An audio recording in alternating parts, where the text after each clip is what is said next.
Comrades, hear me clearly, the chains that bind you are not made of iron, but of time. The lash that strikes is not visible, yet it cuts deeper than steel. Every day, in factories, offices and fields, you perform the labor that builds the world, and yet you remain strangers to its wealth. This, my friends, is the quiet violence of everyday work, the subtle, insidious oppression that masquerades as normality, that tells you that your toil is your destiny and your poverty is your fault. Consider what it is you give, your strength, your intelligence, your creativity, your very life. And what do you receive in return? A wage that is but a fraction of the value you create, a subsistence that barely sustains you. The fruits of your labor are hoarded by a class that never lifts a hand in true production. The capitalist tells you, work hard, obey, endure, and you do. You endure the humiliation of endless work, the theft of your time,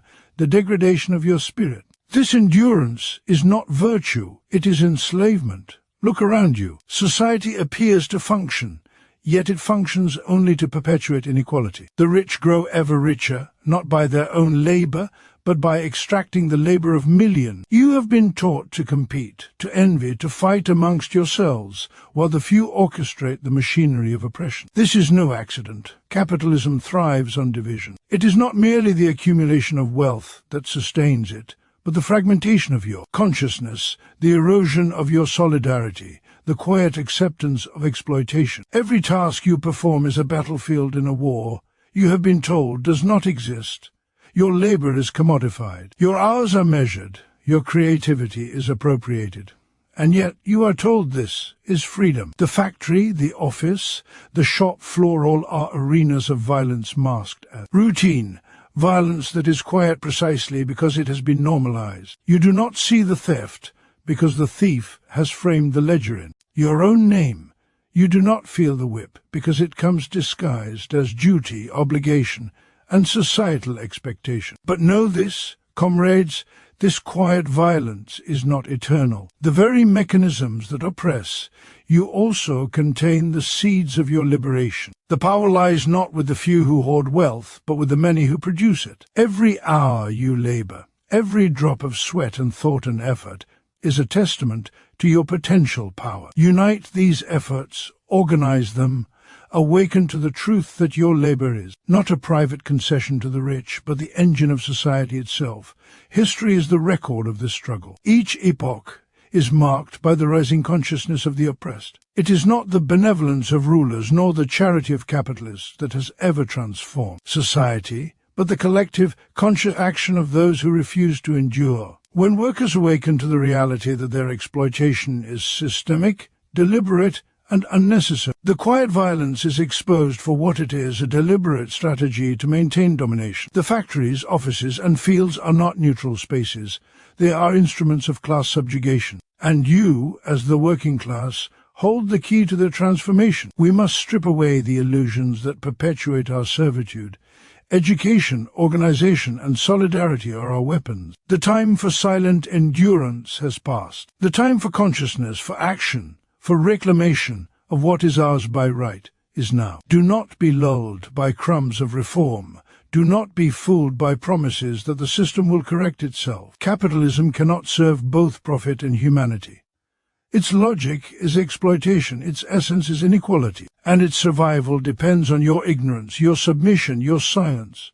Rise, therefore, comrades. Speak boldly, act collectively, and recognize your common cause. Transform your workplaces from arenas of quiet violence into crucibles of revolutionary power. Demand what is rightfully yours, control over the labor you perform, equitable distribution of wealth, the right to live with dignity and purpose. Let the day come when the quiet violence of everyday work is no longer silent, when the factories, the office, and the streets echo with the roar of a liberated class, no longer complicit in its own oppression. Do not fear the upheaval, fear the perpetuation of injustice. History belongs to those who act, not to those who endure. And we, the workers of the world, hold history in our hands. The quiet violence ends when the oppressed recognize their power, when labor becomes liberation, when society is no longer a machine for profit but a reflection of human need, creativity and solidarity. Let the revolution of consciousness precede the revolution of society. Organize, awaken, and reclaim the world that you have already built but never owned. Everyday work is not merely a neutral activity or a personal endeavor. It is a mechanism of quiet, systemic violence inflicted upon the working class. From the moment a worker enters the factory, the office, or the field, they step into a system designed not to honor their labor but to extract it, to channel it into profit for others while leaving them depleted, alienated, and constrained. The violence is quiet because it does not appear as overt force. There is no whip, no visible chain. Instead, it manifests in the form of exhaustion, monotony, and the constant pressure to perform according to someone else's priorities. It is woven into the rhythm of daily life, normalized to the point where the worker perceives it as inevitable, even as a moral or social duty. The hours spent performing repetitive tasks, the mental strain of meeting production quotas, the physical toll of lifting, bending, walking, typing, or calculating, all of this constitutes a violence that is systematic, enduring, and pervasive. Yet, because it is embedded in the everyday, it is offered and invisible. People do not call it violence because it wears the mask of necessity. It is presented as work, duty, and survival, but beneath the surface, it erodes the worker's autonomy, dignity, and life energy. This systemic violence is rooted in the logic of capital itself. Capitalism demands that labor be a commodity, a resource to be bought and sold, measured and priced according to its capacity to generate surplus value. The worker is simultaneously indispensable and disposable. Without their labor, nothing is produced. Yet they are replaceable, their individuality irrelevant to the mechanisms of profit. The quiet violence of everyday work lies in this contradiction. Every effort expended, every hour of attention and skill, is turned into value that is not returned to the laborer. Instead, it flows upward to owners and shareholders, whose wealth grows precisely because the worker is denied the full fruits of their own production. The injustice is structural and persistent. It does not depend on the malice of any individual employer. It is embedded in the system itself, in the way labor is organized, commodified, and alienated. Workers produce, yet they do not control. They create wealth, yet they remain impoverished. They give life to society's prosperity, yet they are denied the benefits that their labor has generated. The violence extends beyond the economic.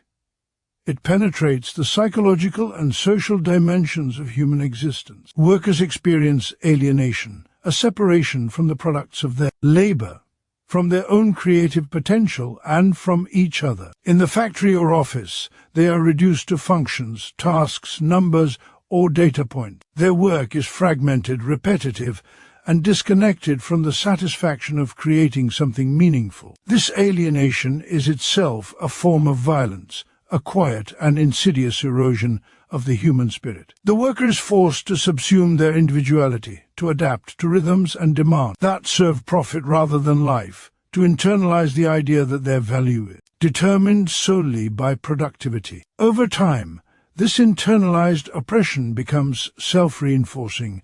The worker begins to see the system as natural, to accept exploitation as unavoidable, and to blame themselves for their limitations or failures. The violence becomes embedded in consciousness itself, shaping desires, expectations, and self-perception, ensuring compliance without coercion. Moreover, the systemic nature of this violence is maintained through social and cultural reinforcement. Education, media, and public discourse teach workers that diligence and obedience are virtues, that suffering is inevitable, and that hierarchy is natural. The structure of society is presented as meritocratic and fair, obscuring the reality that the very conditions under which people live are designed to extract labor and suppress resistance. Workers are trained to compete against each other for survival, preventing unity and collective awareness of their shared exploitation. This quiet manipulation is a crucial instrument of systemic violence. It ensures that the laborer's energy is consumed not in pursuit of liberation, but in the endless treadmill of production, consumption, and survival. The violence of everyday work is therefore multidimensional, economic, psychological, social, and cultural. It is not visible as direct brutality, but operates continuously, shaping lives and societies to serve the interests of a small elite. Every tick of the clock on the factory floor, every repetitive keystroke, every forced adherence to routines imposed from above, is a small act in a vast machine of extraction. The quiet violence is cumulative, eroding human potential, constraining freedom, and perpetuating inequality. It is a violence that thrives precisely because it is normalized, invisible, and accepted a violence that sustains a system that benefits from the disempowerment of the many while enriching the few. Capitalism thrives not by the labor of the few, but by the subjugation and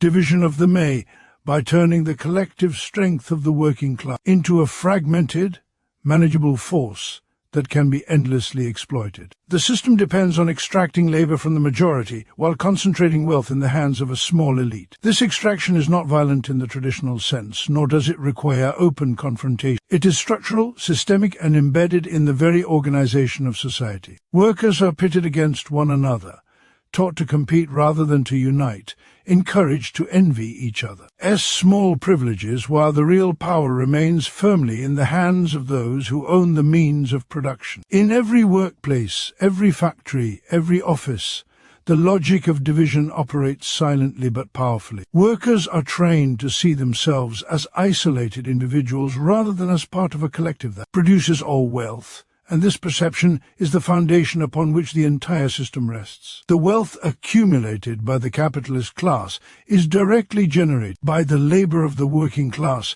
yet the fruits of this labor are hoarded, reinvested to grow capital, and used to perpetuate the mechanisms of control that keep workers divided and subdued. The division is both economic and social. Economically, workers are paid wages far below the value they produce, creating a dependence that forces them to accept conditions that are exploitative and often degrading. The worker must compete with others for limited positions, promotions, and opportunities, ensuring that solidarity is undermined. Socially, hierarchy is maintained through distinctions of skill, gender, ethnicity, or status, all of which are magnified by the capitalist system to foster rivalry, suspicion, and fragmentation. These distinctions are not natural. They are imposed and amplified because they prevent the recognition of a shared interest. The understanding that the working class collectively produces everything of value in society and that their exploitation is not personal but systemic. Capitalism, therefore, functions as a mechanism of controlled division. The more the workers fight amongst themselves, the less likely they are to recognize the common source of their oppression, and the more secure the position of the capitalist class becomes. The extraction of labor under capitalism is both literal and conceptual. Literally, the worker's time, energy, skill, and intellect are transformed into profit that is appropriated by those who do not labor. Conceptually, the labor of the worker is abstracted, quantified, and commodified so that it can be bought, sold, and managed as a resource.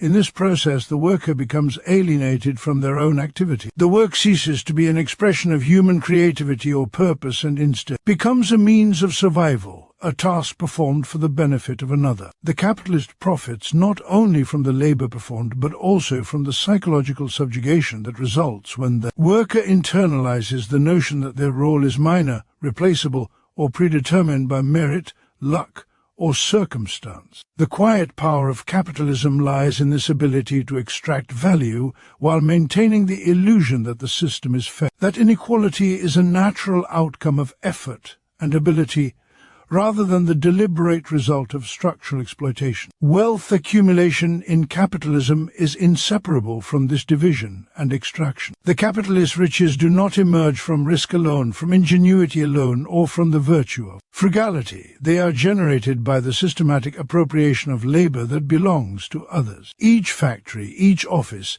each enterprise is a site where value is created collectively but claimed privately. This wealth then serves as a tool to further entrench control. It finances political influence, education systems that reinforce hierarchy, media that shapes perception, and technologies that monitor and manage labor. The cycle is self-reinforcing. Workers' labor produce value, remain divided, and the profits of that labor are hoarded and reinvested in ways that maintain the division and perpetuate the extraction. Capitalism is thus not merely an economic system, it is an ideology, a method of social organization, a set of mechanisms that condition behavior, shape consciousness, and preserve inequality. The power of capitalism is not based on overt coercion, but on subtle, pervasive, and structural control. It thrives because it isolates the worker, discourages collective consciousness, and redirects energy from resistance into competition. When workers are divided, when they see each other as rivals,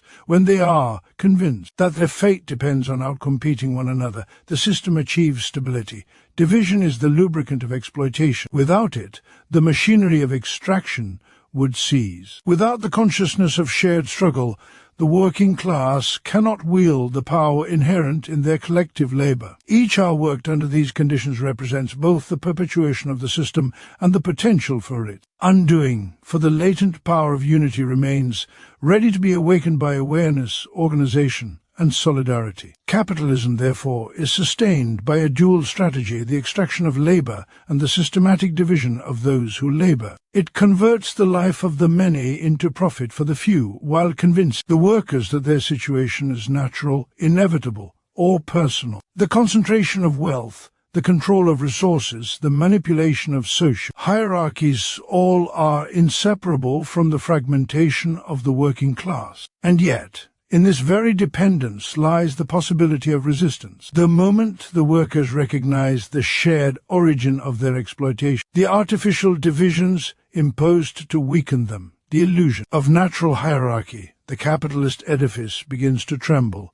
because the system's survival depends entirely on the continued disunity of the laboring class. Workers hold the true power because they are the creators of all value in society, yet this power is hidden, unrecognized, and often suppressed by the very system that depends upon it. Every commodity, every service, every technological advancement, every building, machine, or infrastructure owes its existence to the labor of the working class. Without the effort, skill, and ingenuity of those who toil daily, there would be no wealth to accumulate, no profit to distribute, no society to organize. The capitalist class, which claims authority over the economy, does not generate this value by magic, intellect alone, or virtue.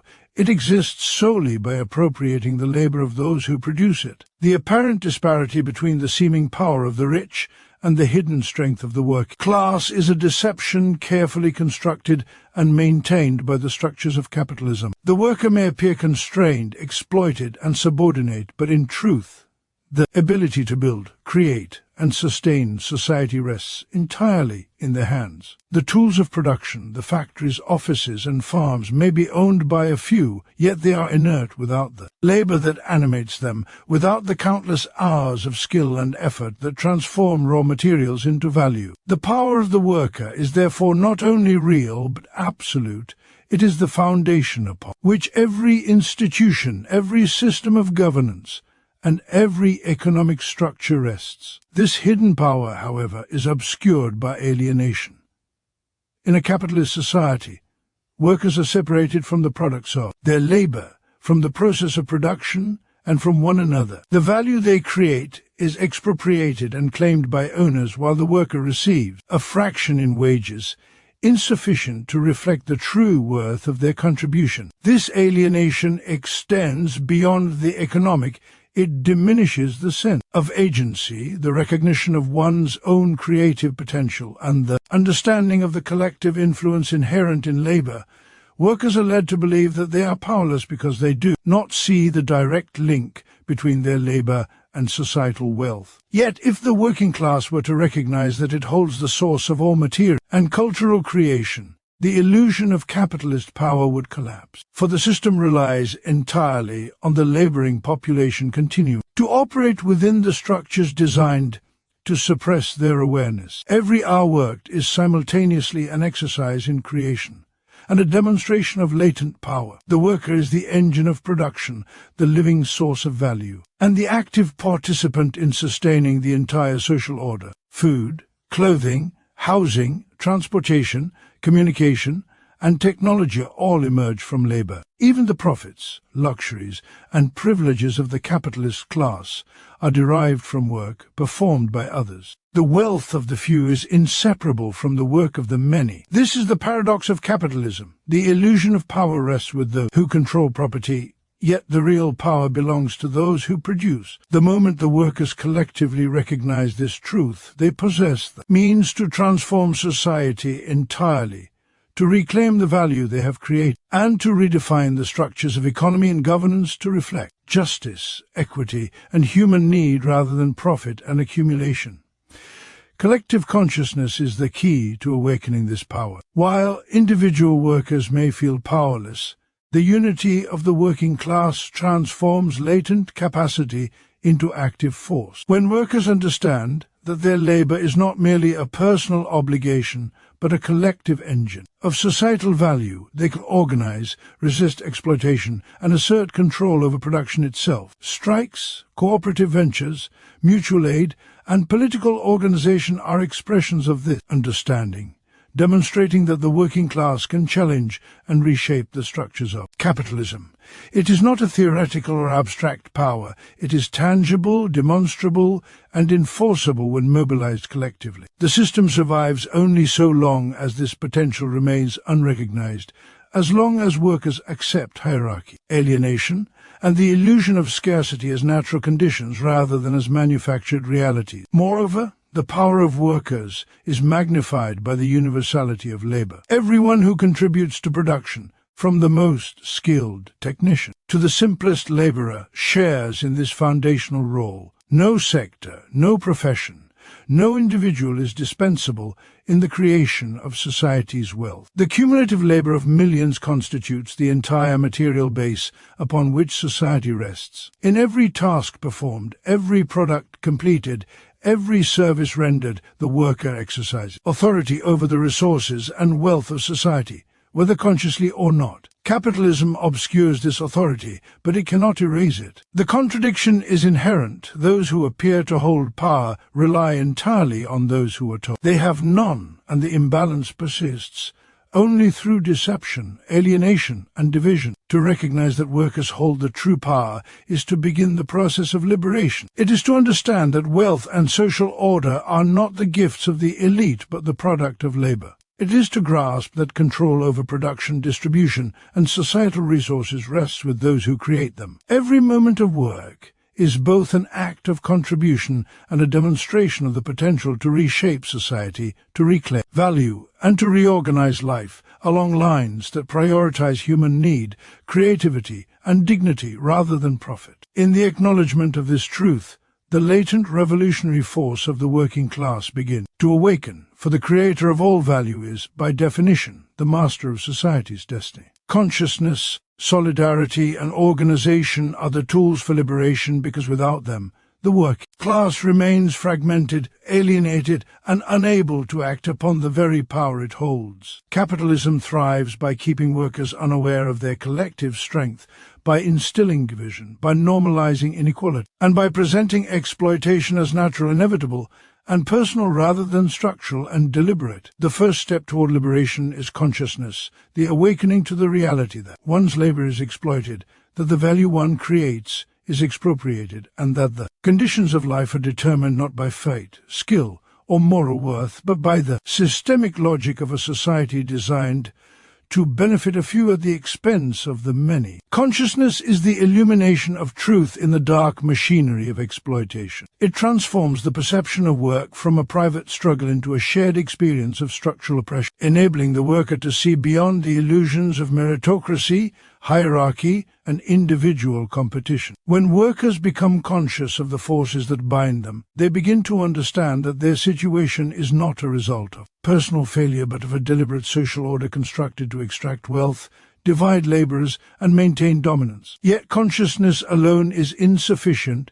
without solidarity. Awareness must be accompanied by a recognition of shared interest and common struggle. Capitalism constantly works to fragment workers, to foster suspicion, rivalry, and resentment among those whose collective strength could threaten the status quo. Solidarity counters this by creating bonds of mutual recognition and mutual support. It transforms isolated individuals into a cohesive force capable of challenging the structures of exploitation. When workers understand that their liberation is tied to the liberation of their fellow laborers, every act of cooperation becomes revolutionary. Solidarity transforms personal grievances into collective demands, individual endurance into coordinated resistance, and isolated suffering into a shared determination to assert justice. It is the recognition that the worker who suffers today under poor wages, unsafe conditions, or alienate labor is not alone, and that together workers can confront the forces that perpetuate their oppression. This collective identification is both moral and strategic, linking consciousness to action, perception to power, and awareness to the practical ability to challenge the existing order. Organization is the necessary bridge between consciousness, solidarity, and tangible liberation. Awareness and unity are rendered impotent if they remain unstructured, uncoordinated, or disorganized. Organization channels the energy of the working class, translating collective consciousness into deliberate action capable of disrupting, challenging, and ultimately transforming the structures of power. Strikes, labor unions, councils, cooperatives, political movements, and other forms of structured collaboration are instruments of organized power. Through organization, the latent strength of labor is directed, amplified, and focused on concrete objectives that reclaim control over production, wealth, and societal decision-making. Without organization, consciousness can dissipate into despair or passivity. Solidarity can remain symbolic rather than practical, and the revolutionary potential inherent in labor can remain untapped. Organization provides the means for strategic intervention, the methods to articulate demands, the framework to enforce collective decisions, and the capacity to sustain struggle against entrenched opposition. These three elements, consciousness, solidarity, and organization, are interdependent and mutually reinforcing. Consciousness without solidarity risks isolation and helplessness. Solidarity without organization risks ineffectiveness, and organization without consciousness risks subservience to illusions or cooptation by the very forces it seeks to challenge. Together, they form the tripod of liberation, methodological foundation upon which workers can assert control over the social, economic, and political conditions of their lives. They reveal that the structures of oppression are not eternal, they are constructed, maintained, and therefore dismantleable. The system relies on keeping these tools undeveloped, on suppressing awareness, fragmenting unity, and obstructing coordinate action. For in the hands of a conscious, united, and organized working class, the logic of domination cannot endure. It is the combination of seeing clearly, standing together, and acting purposefully that transforms the potential of labor into a force capable of overturning exploitation and reclaiming the wealth, dignity, and autonomy stolen by capital. The awakening of consciousness illuminates the realities of alienation and theft.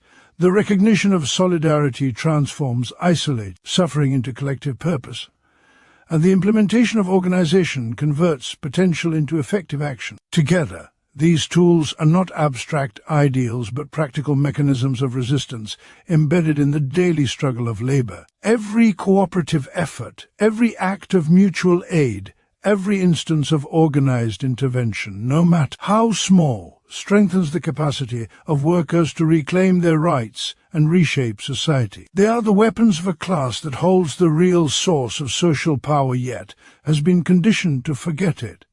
The instruments through which oppression can be challenged and the channels through which liberation can be achieved. The system may dominate through division, distraction, and disillusionment, but consciousness, solidarity, and organization pierce these barriers, revealing the latent revolutionary force of labor, and providing the framework for the working class to assert its rightful power, challenge exploitation, and reconstruct society on the foundations of justice, equality, and human dignity. Real change requires reclaiming control over labor and transforming society collectively, because the exploitation of the working class is rooted not in individual failings but in a system that appropriates labor and concentrates wealth in the hands of a few. Under capitalism, workers produce the entirety of society's wealth, yet they are denied meaningful control over the conditions, processes, and outcomes of their work. The tools of production, the factories, the machines, the intellectual frameworks, and even the organization of time and energy are controlled by those who do not labor, who have no direct stake in the creation of value beyond ownership and accumulation. This separation ensures that society functions not to meet human needs, but to maximize profit, maintain hierarchy, and perpetuate inequality.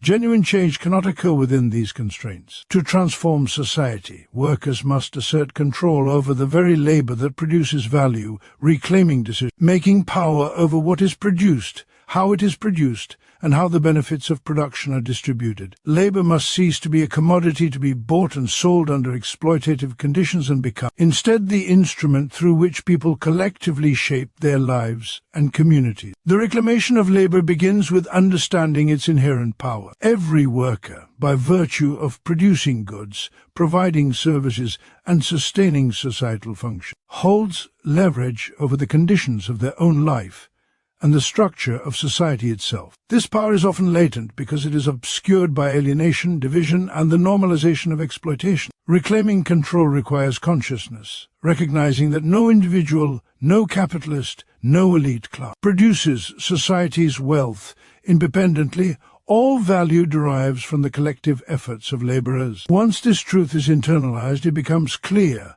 that the fate of society rests in the hands of those who produce it. Collective action, rooted in this awareness, allows workers to transition from passive participants in a system of extraction to active architects of social organization, determining priorities, structures, and outcomes according to human need rather than private profit. In this framework, labor is not merely a necessity for survival, it becomes the vehicle for liberation, empowerment, and the reconstruction of society on egalitarian foundations. Collective transformation is essential because individual efforts are insufficient to overcome systemic exploitation. Capitalism operates through structures, hierarchies, and institutions designed to concentrate wealth and maintain power. Any attempt at individual reform or isolated improvement is inevitably absorbed, neutralized, or marginalized within these larger mechanisms. Real change demands coordinated action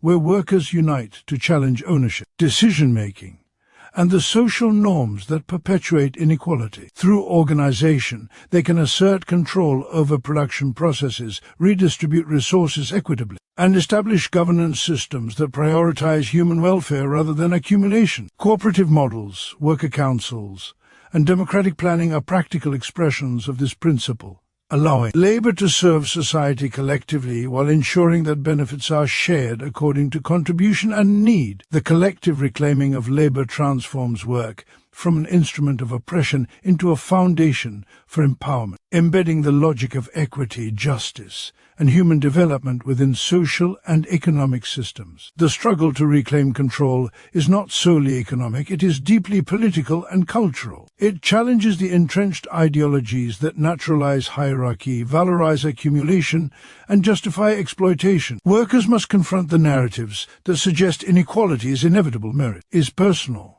and labor is a burden rather than a source of collective strength. This confrontation requires solidarity, consciousness, and the creation of new social norms that recognize the legitimacy of workers' authority over production and the necessity of collective stewardship of society's wealth. By asserting control over labor collectively, workers disrupt the power of the elite, dismantle structures of exploitation, and demonstrate that society can be organized according to principles of shared prosperity, democratic participation, and human dignity. Control over labor becomes a mechanism for redefining social relations, reversing alienation, and ensuring that the products of work benefit those who create them rather than a detached minority. Moreover, Reclaiming labor collectively enables society to confront not only material inequalities but also social and environmental challenges. Capitalist production prioritizes profit over sustainability, over human well-being,